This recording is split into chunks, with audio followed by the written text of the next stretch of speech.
This is K.M. Weiland, and you are listening to the 392nd episode of the Helping Writers Become Authors podcast. I always like to say that every story is its own adventure, not because it's obviously a new story, but mostly because the process of writing each individual novel is always different from all of those that came before. For my last first draft, my historical superhero story, Wayfarer, which is still in revision phases, getting ready for publication next year. With that one, I found, for the first time in my life, that I worked best if I worked as quickly as possible, even setting word count goals, something I'd adamantly avoided in all previous books. This time around, as I'm working on my Portal Fantasy sequel, Dreambreaker, I'm finding a return to my previous, more leisurely pace is working out just fine. For the time being, I haven't needed the added incentive of my 300 words every 15 minutes goal in order to churn out optimal word counts every day.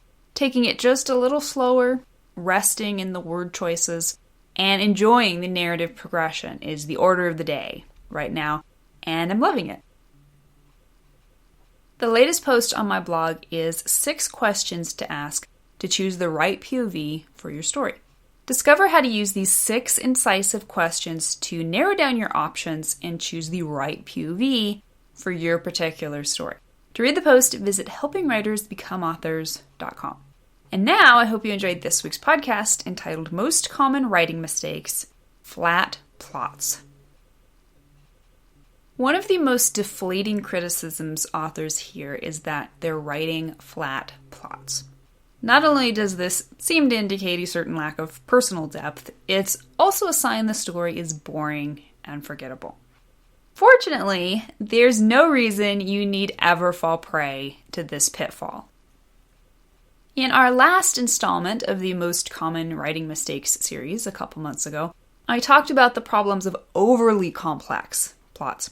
And almost immediately I started receiving requests from authors concerned about the opposite problem, flat plots.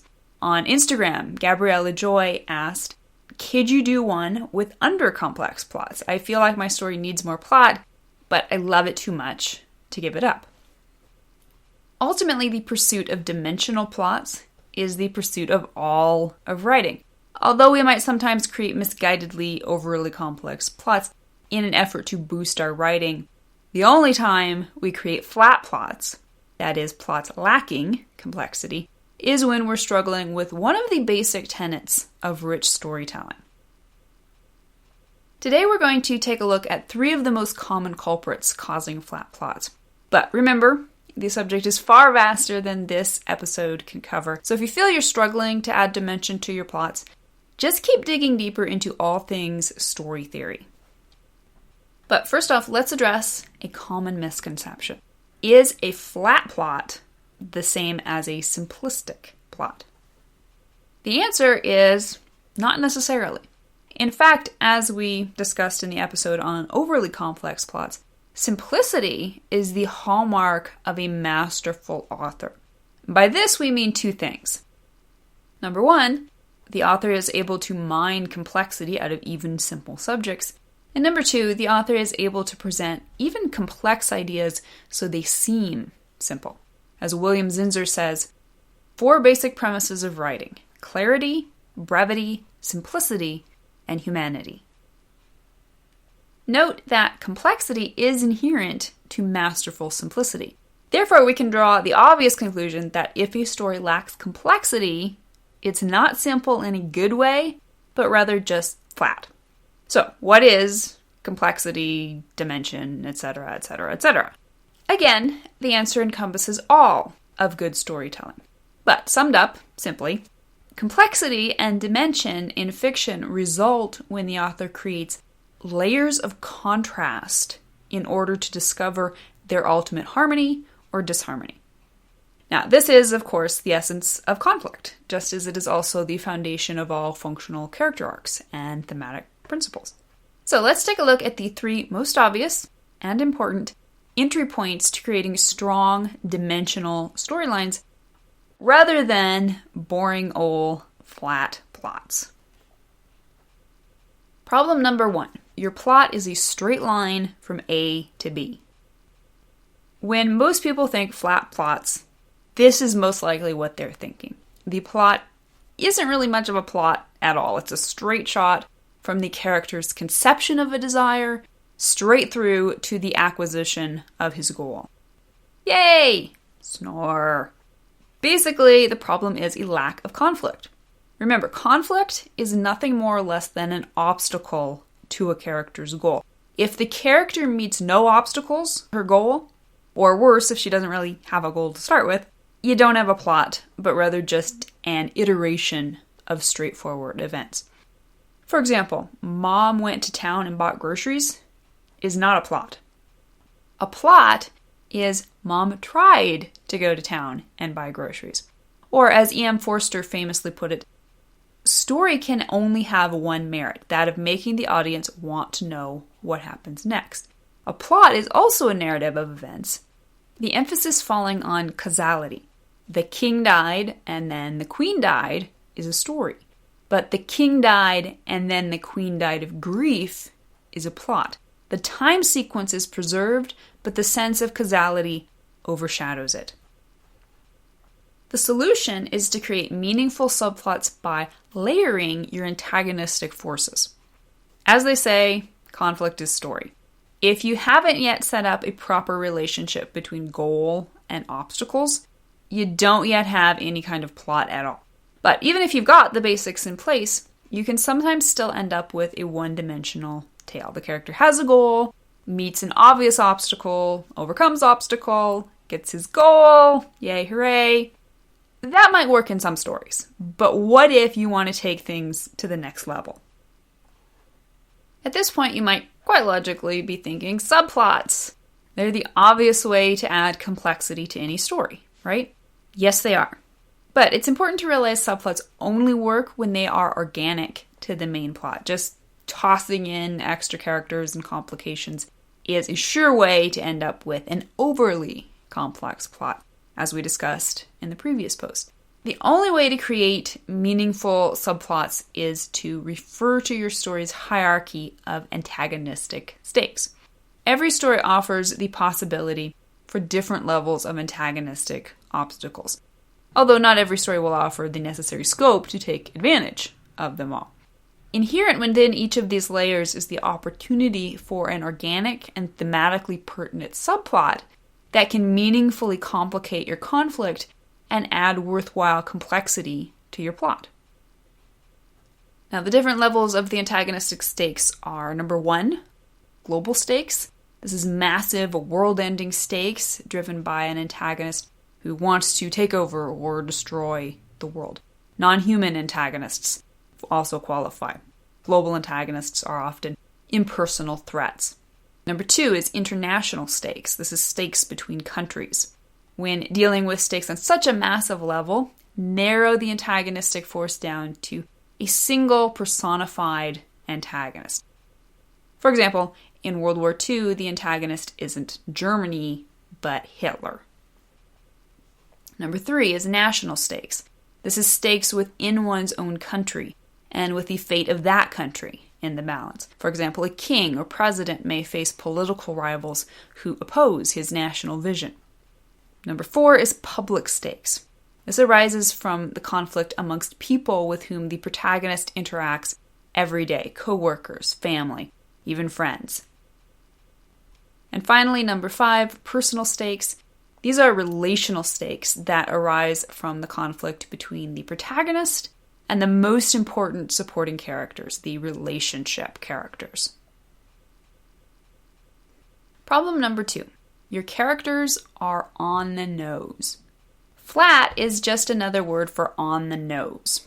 And what is on the nose? On the nose writing tells it exactly like it is, no nuance, no subtext, no room for questions, but only answers. On the nose writing tells readers a character is a good man, rather than showing his virtuous traits through his actions, and then shading them with the nuanced gray of equally vivid flaws and weaknesses. The epitome of the on-the-nose character is the Mary Sue or Marty Stew trope. This is an idealized and seemingly perfect person who is exactly who he or she seems to be. She starts out as a happy, optimistic, virtuous person who wants to save the world. And guess what? She ends up as that same happy, optimistic, unvarying person at the end. There's no evolution, no arc, and no reason to read about this person's journey since she never really goes anywhere.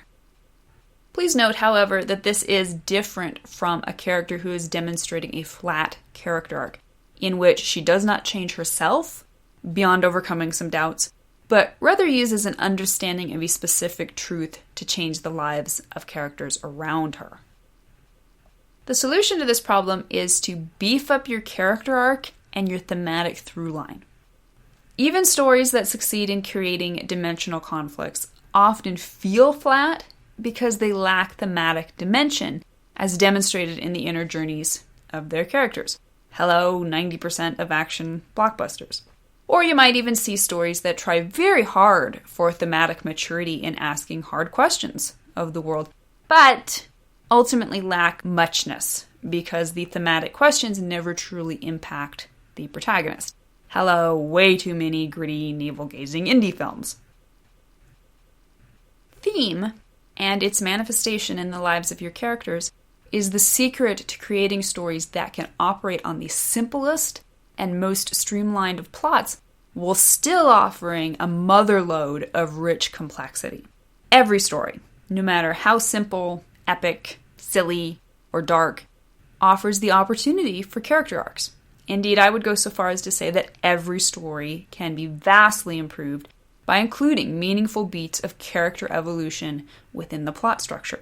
I have, of course, discussed this topic at length elsewhere, including my book, Creating Character Arcs, but suffice it that your thematic principle should be founded upon two contrasting views of the world, a lie and a truth. And your character's journey toward his goal in the exterior plot is ultimately both a metaphor and a catalyst for this inner war between light and darkness. However large or small the thematic truth, it has the ability to instantly deepen any story. Problem number 3. Your story offers no surprises. A problem inherent in both the above symptoms is a story that unfolds exactly as readers expect. Usually this is the result of the author making choices that cop to cliches, or fail to deviate from storylines with which readers are already overly familiar. Like the Mary Sue stereotype for characters, a lack of creativity within the plot can often be a type of wish fulfillment on the author's part. Enjoying someone else's story and wanting to live it over again by basically recreating it can not only risk edging over into plagiarism, it also robs the author of the ability to tap his own personal brand of creativity. Now, please note, I am not talking about bucking proper story structure. These time-honored dramatic principles are not plot in themselves, but rather just the guidelines for achieving emotionally resonant plots. Within the boundaries of structure, authors have the opportunity for unbounded ingenuity. I'm also not talking about genre conventions. When readers pick up a romance, they naturally expect the two leads to get together in the end. That's the whole point. But when that journey to that end offers no surprises, no deep personal questions, and no morally complicated obstacles, that's when the plot risks becoming flat. Now, the solution to this problem is seeking out and creating plot reveals. You have two choices for how to let your story play out. Number 1, you can let it develop in a straightforward linear fashion, telling readers and characters everything they need to know exactly when they need to know it. Or number 2, you can strategically hold back and dole out your story's necessary information to create suspense and enhance further opportunities for conflict. Every scene in your story should ideally contain some kind of plot reveal. This doesn't mean every scene must offer an earth-shattering revelation, but by carefully choosing how and when you disseminate your story's information to both your readers and your characters, you will be able to enhance your story's existing complexity. So, how do you come up with all these great plot reveals? For starters, you brainstorm your way past the cliches. And this is why one of the first steps in my outlining process is ruthlessly asking myself, what would readers expect from this type of story? and what wouldn't they expect. By its very nature, originality all by itself offers dimension and complexity. The desire to avoid flat plots and create meaningful complexity is always a worthwhile goal. But in your pursuit of multiple dimensions for your fiction, don't get sucked into the trap of adding stuff just for the sake of adding it. That's a short road to overly complex plots, which also fail to offer cohesive thematic meaning while ending up as big fat messes. Study your favorite stories to understand how to create plots that execute dimensional complexity with the fewest possible moving parts. Then plan your own approach to take full advantage of your story's unique opportunities for originality in plot, character, and theme. Thank you for listening to the Wordplay Podcast. To read a transcript of this episode, you can visit my website at helpingwritersbecomeauthors.com. And be sure to check back again next week.